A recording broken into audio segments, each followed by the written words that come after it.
اچھا رضی صاحب، اب نون لیگ بھی ہمیں مختلف پیج پر نظر آ رہی ہے، جیسا کہ اسپیکر پنجاب اسمبلی نے خواجہ آصف کے بیان پر بات کرنے سے منع کر دیا. انہوں نے کہا کہ میں تو نہیں کہوں گا، انہوں نے جو بیان دیا ہے وہی جانے. اب ملک احمد خان صاحب کہتے ہیں کہ جنرل باجوہ نے واضح کہا تھا کہ وہ ایکسٹینشن نہیں لینا چاہتے، لیکن خواجہ صاحب فرماتے ہیں کہ باجوہ صاحب منتیں کرتے رہے ہیں ایکسٹینشن کے لیے، اور فیض حمید صاحب بھی ترلے کرتے رہے ہیں کہ مجھے آرمی چیف بنایا جائے. ہو سکتا ہے کہ ان کو انہوں نے وہی کہا ہو جو وہ کہہ رہے ہیں، احمد صاحب کو بھی درست کہہ رہے ہوں اور خواجہ صاحب بھی درست کہہ رہے ہوں، اور باجوہ صاحب نے دونوں کو ایک ہی وقت میں دو مختلف باتیں کہی ہوں. اور کیونکہ یہ باجوہ صاحب کرتے رہے ہیں، یہ ایک بندے کو ایک بات کہتے تھے، دوسرے بندے کو اسی موضوع کے اوپر اس کے اپوزٹ بات کرتے تھے. ایک تو بات.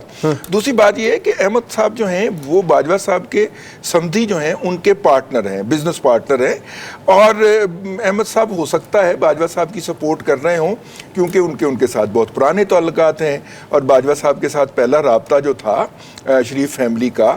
وہ تو احمد صاحب کے ذریعے ہی ہوا تھا، جس کے بعد پھر سلسلہ جنبانی آگے بڑھا تھا. تو اس لیے میرا خیال یہ ہے کہ کہہ غلط احمد خان بھی نہیں رہے اور درست جو ہے وہ خواجہ صاحب بھی کہہ رہے ہیں. اچھا رضی صاحب، ایک اور چیز بھی ہے، میاں نواز شریف صاحب بھی اس معاملے پر بڑے خاموش ہیں، اور انہوں نے آج کے اجلاس میں کہا بھی ہے باقی رہنماؤں کو کہ اس معاملے پر ذرا خاموشی اختیار کی جائے. نہ رانا ثناء اللہ بول رہے ہیں، نہ کوئی اور بول رہا ہے، صرف خواجہ آصف ہی ہے، اور مجھے لگتا ہے یہ تنبیہ بھی خواجہ آصف کے لیے تھی. ہاں، دوسری بات یہ ہے کہ اعتزاز احسن لطیف کھوسا اور سلمان اکرم راجہ،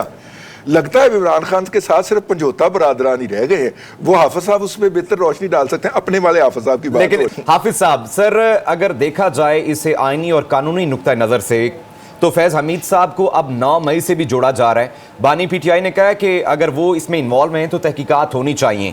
اگر ملٹری کورٹ میں بیان دیا جاتا ہے 9 مئی کے حوالے سے تو سویلین کورٹ پر اس کا اثر پڑے گا، اور وزارت دفاع کیا اس کی پیروی کرے گی؟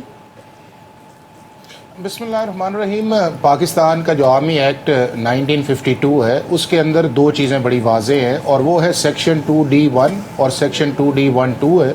اور اس کے بعد جو ہے وہ آپ کا section 59 of Pakistan army act ہے. یہ پاکستان کے ہر اس شخص پہ اپلائی کرتا ہے کہ یا پاکستان آرمی کا سرونگ آفیسر ہو، یا پاکستان آرمی کا ریٹائرڈ آفیسر ہو، یا پاکستان کی آرمی کی کسی اٹیچ آرگنائزیشن کے اندر کام کرتا ہو اور اس کا کنیکشن جو ہے پاکستان کی ریگولر آرمی سے ہو، یا پاکستان کا ایسا سویلین شخص جو ہے جو آرمی کے اندر لوگ جو بیٹھے ہوئے ہیں یا آرمی کے جو ریٹائرڈ لوگ ہیں ان کے ساتھ، جن کے ساتھ آپ کا آرمی ایکٹ اپلائی کرتا ہے، ان کے ساتھ کوئی ایسا کام کریں جو اس لا کی وائلیشن ہے. اور جب وہ وائلیشن ہوتی ہے تو پاکستان آرمی ایکٹ کی جورسڈکشن ہے، اور یہ جورسڈکشن جو ہے پاکستان کے جو لا ہے 1952 میں بنا، اور 1968 کے اندر پہلی دفعہ جو ہے سویلینز کو آرمی کورٹ کے اندر ٹرائی کرنے کی امینڈمنٹس آئیں، اور آج تک پاکستان کی سپریم کورٹ نے اپہولڈ کیا، سوائے اس چیز کے کہ جب 9 مئی کا incident supreme court of Pakistan کے اندر گیا اور انہوں نے آرٹیکل 184(3) کے نیچے ڈائریکٹ جورسڈکشن لی، اور وہ جو اکتوبر کا فیصلہ آیا جس کے اندر ان امینڈمنٹس کو اسٹرائک ڈاؤن کیا گیا، لیکن جب اس کی انٹرا کورٹ اپیل فائل کی گئی under the practice and procedure act, وہ 13 دسمبر 2000 جو آپ کی 23 تھا، اس کے بعد جو ہے اس فیصلے کو سسپینڈ کر دیا گیا، اور آج وہ فیصلہ سسپینڈ ہے، میننگ دیر بائی کہ پاکستان کی وہ تمام امینڈمنٹس جو ریلیونٹ ہیں tribal by the civilian courts جو ہیں وہ انٹیکٹ ہے اور ان لا ہے. دوسرا اس کے اندر یہ ہے کہ 2023 کے اندر آرمی ایکٹ کے اندر دو بڑی واضح امینڈمنٹس آئی تھی. ایک آئی تھی آپ کا سیکشن 26A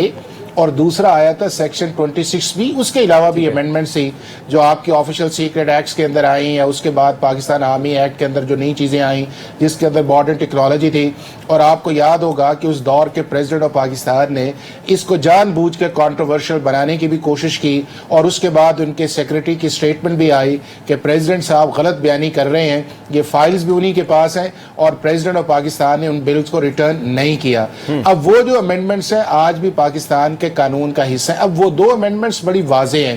ایک وہ امینڈمنٹ ہے کہ جس کے اندر یہ ہے کہ آپ جنرلی اگر پاکستان کی کسی پبلک سروس آرگنائزیشن سے ریٹائرڈ ہوتے ہیں، یعنی کہ آپ سروس آف پاکستان کے اندر ہیں، تو آپ 2 سال تک کسی پالیٹکس کے اندر حصہ نہیں لے سکتے. لیکن آرمی ایکٹ کے اندر جو امینڈمنٹ کی اس کے اندر اس کا پیریڈ 5 سال رکھا ہے کہ 5 سال تک اگر کوئی شخص پاکستان آرمی کے اندر اس نے کام کیا ہے اور وہ ریٹائرڈ ہوا ہے تو 5 سال کسی بھی پولیٹیکل ایکٹیویٹی کے اندر وہ انوالو نہیں ہو سکتا.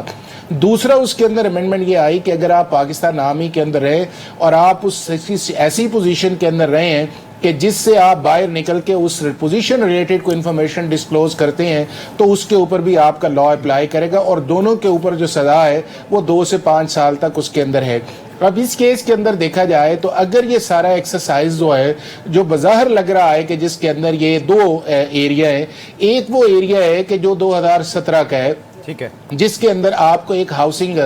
جو سوسائٹی ہے اس کی ایک اپلیکیشن نظر آتی ہے اور وہ ڈیورنگ دا سروس پیریڈ ہے, اور اس کے بعد وہ معاملہ نومبر 2023 میں سپریم کورٹ جاتا ہے, پھر وہ منسٹری آف ڈیفنس جاتا ہے, پھر وہ GH پہ جاتا ہے اور الٹیمیٹلی آتا ہے. لیکن جو چیز سامنے آئی ہے وہ 2 ایسپیکٹس ہیں. ایک وہ ایسپیکٹ ہے جو ڈیورنگ دا سروس آیا ہے کہ جس کے اندر misuse of authority, exceed of authority آئی ہے, اور دوسرا اس چیز کے اندر آیا جو پولیٹیکل ایکٹیویٹیز ہے جو آپ کا آرمی ایکٹ کلیئر ٹرمز کے اندر جو ہے جو سیکشن 26A اور 26B کے اندر پروہبٹ کرتا ہے. تو اگر دونوں چیزوں کے اندر اگر سیکنڈ ایریا کے اندر کوئی ایسی چیز آئی ہے جو آپ کو 9 مئی کی طرف لے کے جاتی ہے یا اینٹی پاکستان کی طرف لے کے جاتی ہے, یا ایسے ایریاز جو ہے جو آرمی ایکٹ کے اندر پروہیبٹڈ ہے, تو اس کے اندر جائیں گے تو سارے کے سارے لوگ جو اس پروسیس کے اندر ملوث ہیں ان کے اوپر پاکستان آرمی ایکٹ بھی اپلائی کرے گا, ان کے اوپر ملٹری کورٹس بھی اپلائی کریں گی, اور ان ملٹری کورٹس کی جو ججمنٹ ہے وہ الٹیمیٹلی آپ کے ہائی کورٹس یا سپریم کورٹ کے اندر چیلنج بھی کی جا سکتی ہے. حافظ صاحب, کیا یہ آرمی چیف کی ثوابدید ہے کہ وہ سانحہ 9 مئی میں جو لوگ انوالو ہیں جنہوں نے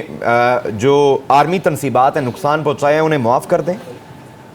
دیکھیں فیز 1 کے اندر تو ایسی کوئی چیز نہیں ہے. فیز 1 اس کا یہ ہے کہ آپ کا جو آرمی کا ایک پروسیس ہے وہ یہ ہے کہ جب آپ کے پاس کوئی ایویڈنس آتی ہے تو اس کے اندر کورٹ آف انکوائری کا ایک کانسیپٹ ہے کہ آپ ساری ایویڈنس کو کلیکٹ کرتے ہیں, اور جب وہ ایویڈنس اس لیول پہ پہنچتی ہے تو پھر آپ اس کو سمری آف ایویڈنس بناتے ہیں, اور جب سمری آف ایویڈنس آپ کی آ جاتی ہے کہ پلازیبل ایسی ہے کہ جس کو آپ ثابت کر سکتے ہیں تو پھر آپ کسٹڈی کی طرف چلے جاتے ہیں, اور جب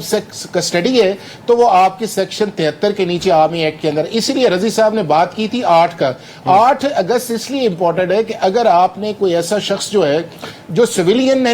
ہے یا آرمی کا ریٹائرڈ ہے اس کو اگر آپ نے 73 کے اندر کسٹڈی کے اندر لیا ہے تو سیکشن 75 کے اندر جو ہے